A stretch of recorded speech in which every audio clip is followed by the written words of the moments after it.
Hi everyone, I'm back to tell you about new story. Kali ini, Ruang Review akan membawakan alur cerita yang jujur dan berbau full spoiler. Di mana konten ini memang diperuntukkan bagi yang hanya ingin tahu alur cerita sebuah film. Jika kalian suka bisa like, share, comments, and subscribe. Karena dengan semua itu kalian sudah membantu untuk menghidupkan tungku kami. Terima kasih, semoga konten ini membuat Anda terus rebahan. Let's get started. Film ini menceritakan seseorang ayah yang melek dunia maya mencoba untuk menemukan putrinya yang berusia 16 tahun yang hilang melalui internet. Dengan bantuan detektif, film ini diambil sepenuhnya dari sudut pandang smartphone dan laptop. Ini adalah film layar komputer thriller misteri Amerika tahun 2018 pertama yang memiliki aktor utama Asia Amerika. Film dimulai dari San Jose, California dari keluarga David Kim. Sudah ada yang penasaran dengan video part 2 dari film Searching? Video ini sudah menceritakan di part pertama. Bagi yang belum menonton silahkan ditonton karena di sana banyak cerita yang menarik. Dan di sini adalah puncaknya di mana semua akan terungkap. Oke, let's get started. Saat itu David juga langsung bergegas menuju tempat itu, yaitu Barbus Lake, Danau Barbus. Waktu menunjukkan jam 4.22 pagi dan David sudah berada di Danau Barbus. Dia langsung menelpon detektif Rose dengan marah untuk datang secepatnya dan mengatakan bahwa Margot tidak kabur. David menemukan gantungan kunci milik Margot. Di pagi hari, tim SAR mengatakan mobil Margot yang terjatuh di danau dan menemukan $2.500 dan sedikit darah di dashboard penumpang. Akhirnya, detektif Rose mengubah kasus ini menjadi penculikan. Berita pun tersebar ke media. Tim SAR dan warga sukarelawan mencari keberadaan Margot di sekitar danau. Sampai beberapa hari pencarian masih belum dapat titik terang. Di sini detektif Rose terlihat cemas dan khawatir atas pencarian ini. Sepertinya ada hal yang disembunyikan ya. Siapakah sebenarnya detektif Rose ini? Dan akhirnya pencarian itu pun dihentikan sementara karena cuaca hujan deras yang tidak mendukung. Berita tentang Margot yang hilang menjadi trending topik di media sosial. Sebelumnya beberapa teman Margot yang tidak peduli kepadanya hanya menaruh simpati tanpa tindakan ini. Ya memang realitanya seperti itu dan mereka hanya memanfaatkan untuk panjat sosial media atau pansos. Dan David melihat status Derek yang membuli Margot. David pun langsung menemui Derek dan membuat kekacauan di sana. Akhirnya David diberhentikan oleh detektif Rose untuk membuatnya menyelidiki kasus Margot. Karena sebelumnya David mencurigai Derek dan membuat kekacauan di tempat itu. David memutuskan membuat penyelidikan sendiri. Di saat David melihat foto-foto bukti mengenai Margot dalam berita, dia melihat sebuah jaket yang dia kenali gambar Vince. Jaket itu adalah seperti jaket yang dikenai oleh saudaranya, yaitu Peter.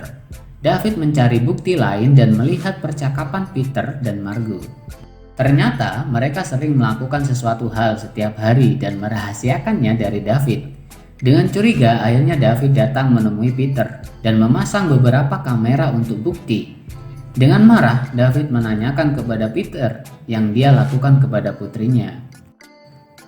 Tidak seperti yang dipikirkan David, Peter hanya mengajak Margot untuk memakai ganja. Kalian ingat kan di awal kalau Peter memiliki ganja stoples? Peter menjelaskan bahwa Margot hanya butuh perhatian dari seseorang ayah dan butuh percakapan selayaknya ayah dan anak. Ditambah setelah ibunya meninggal, Margot lebih suka menyendiri. Tak lama kemudian, detektif Rose menelpon David memberitahu bahwa pelaku penculikan sudah ditemukan. Dan kenyataannya Margot sudah meninggal. BD TV menjelaskan pelaku ini bernama Randy, seorang narapidana yang bebas 6 tahun lalu atas kasus kepemilikan narkoba dan pelecehan seksual. Dia membuat video pengakuan dan disebarkan di internet yang mengaku telah membunuh Margot dan memasukkan ke dalam koper agar tidak ada yang mengetahui. Tetapi David tidak percaya begitu saja bahwa putrinya telah meninggal dengan minimnya bukti. Tentang mobil yang dikendarai Margo, darahnya tidak ada dan di mana kopernya dan siapa pria itu. David menanyakan itu kepada si detektif. Dia tidak mengenali pria itu dan tidak menjawab dengan pasti. David yang putus asa, dia mulai mengikhlaskan. Di saat David mengunggah kenangan Margo, dia melihat wajah seseorang yang tampak familiar, yaitu Hannah, teman live streaming Margo. David mulai mencari tahu siapa Hannah sebenarnya. Dan ternyata Hannah adalah seorang model stok foto. Dan semua pernyataan tentang detektif Rose terbantahkan. David langsung menghubungi detektif Rose, tetapi tidak ada jawaban. Berniat untuk menghubungi detektif Rose melalui kantor pusat. Di sini David mendapatkan pernyataan baru dari pusat bahwa detektif Rose mengajukan diri, bukan ditugaskan untuk menyelidiki kasus ini. Disinilah David mulai menaruh kecurigaannya kepada detektif Rose. David pun mencoba menyelidiki detektif Rose. David akhirnya pergi melihat ke tempat situs Memorial One. Di sana ada penghormatan terakhir untuk Margo yang kita ketahui jasad Margo tidak pernah ditemukan. David mengetahui Rose di tempat itu karena ini disiarkan secara langsung. Akhirnya David membawa beberapa polisi dan menangkap detektif Rose di tempat itu juga. David menemukan satu gambar detektif Rose dengan Randy yang mengaku telah membunuh Margo dan beberapa napi lain menjadi relawan dalam membangun kembali rumah-rumah. David percaya bahwa Rose terlibat dalam kematian Margo. Yap, oke. Di sini kita mengetahui cerita yang sebenarnya. Di malam hari Margo hilang. Detektif Rose mendapat telepon dari anaknya Robert. Robert menceritakan kepada detektif Rose bahwa Robert telah mendorong seseorang gadis ke jurang. Mantan detektif itu lanjut cerita. Jadi, 6 bulan lalu secara tidak sengaja Robert bertemu Margo di aplikasi streaming. Kenyataannya, diketahui si Robert ini sudah suka dengan Margo semenjak di sekolah dasar. Dan kebetulan satu SMA dengan Margo. Di sini Robert adalah tipikal laki-laki yang kurang jantan. Dia berpura-pura menjadi orang lain, fish and chip, untuk menipu Margo. Ternyata akun itu miliknya Robert. Untuk bisa dekat dengan Margo membuat cerita-cerita palsu tentang ibunya yang terkena kanker. Dan Robert membuat Margo percaya bahwa keluarganya membutuhkan uang, lalu Margo mengirimkan Hannah alias Robert melalui aplikasi. Jika kalian masih ingat, akun yang tidak aktif itu adalah akunnya Robert.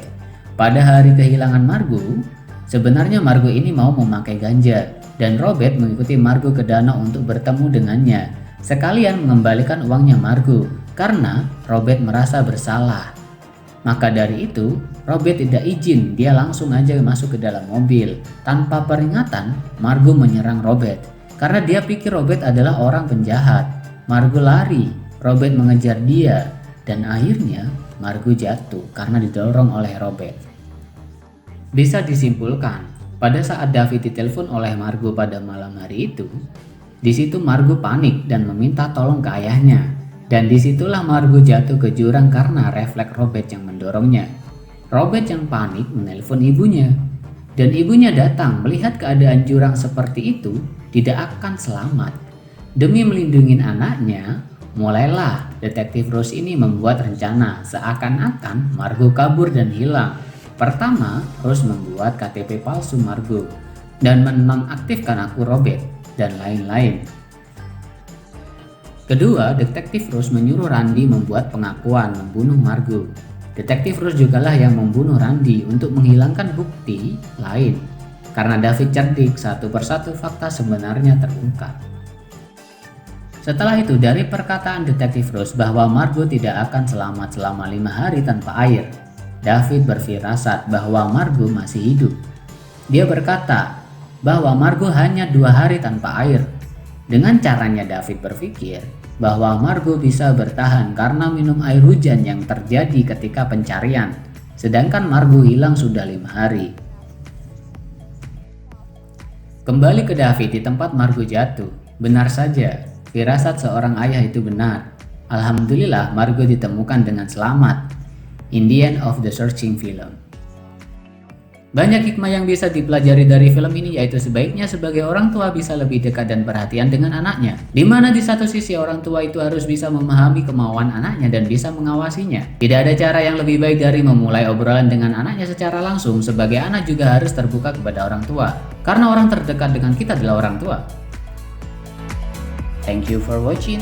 See you on the next video.